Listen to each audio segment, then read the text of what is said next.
ওড়িশার কেওনঝাড় যেন জলপ্রপাতের দেশ।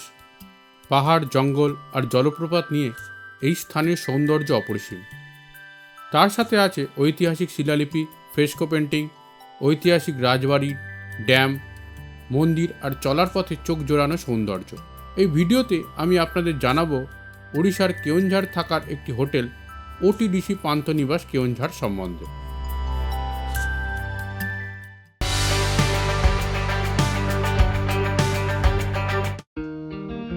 ওটিডিসি পান্থনিবাস কেওনঝাড়ের বাইরে রয়েছে একটি গার্ডেন এরিয়া।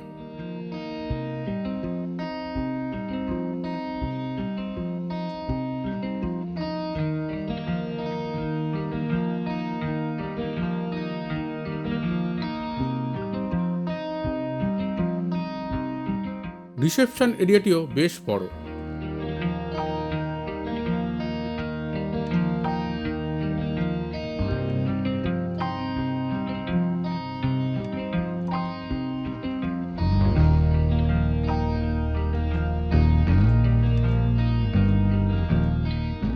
এখানে চেক ইন টাইম সকাল 9টা আর চেক আউট সকাল 8টা। হোটেলের সাথে আছে ইনবিল রেস্টুরেন্ট।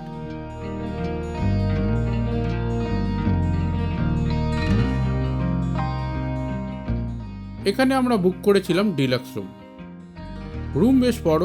রুমে আছে বেড, এসি, সোফা, টিভি, আলমিরা, বাথরুমে আছে গিজার, তবে ওয়াইফাই নেই। আর মেনটেন্যান্সের অভাব রুম এবং হোটেল জুড়ে।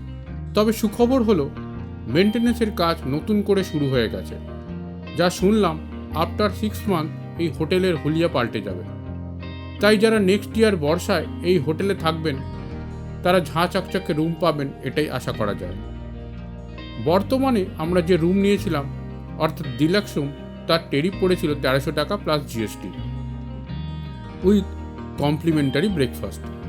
বর্তমানে মেনটেন্যান্সের কাজ চলায় শুধুমাত্র কয়েকটি রুমের বুকিংই অনলাইনে নেওয়া হচ্ছে। পুরোপুরি কাজ ঠিকমতো কমপ্লিট হয়ে গেলে ওটিডিসি পান্থনিবাস কেওনঝাড়ই এইখানে থাকার সেরা অপশান হবে, এ বিষয়ে কোনো সন্দেহ নেই। এখানে কমপ্লিমেন্টারি ব্রেকফাস্টে সাধারণত থাকে পুরি, সবজি আর পোহা। আশা করব ভবিষ্যতে আরও অনেক অপশান বাড়বে। আমরা এর সাথে এখানে ইনবিল রেস্টুরেন্টে একদিন খেয়েছিলাম ভেজ চাউমিন, পড়েছিল 80 টাকা পার প্লেট, ও ভেজ ফ্রাইড রাইস এবং চিলি চিকেন পড়েছিল 100 টাকা ও 200 টাকা পার প্লেট। স্বাদ খারাপ নয়, প্রাইসও খুব রিজনেবল। বুকিং আপনি সরাসরি ওটিডিসির ওয়েবসাইট থেকে করে নিতে পারেন। লিঙ্ক আমি ভিডিও ডেসক্রিপশনে দিয়ে দিলাম। হোটেলটি একদম মেন রাস্তার উপরেই অবস্থিত, আছে পার্কিংয়ের জায়গা। সাথে পাওয়া যায় পাহাড় ও জঙ্গলের কিছুটা ভিউ। আর এই ওপেন এরিয়াটি খুবই সুন্দর। সন্ধ্যের পর থেকে বেশ কিছুটা সময় এখানে বসেই আপনি কাটিয়ে দিতে পারবেন।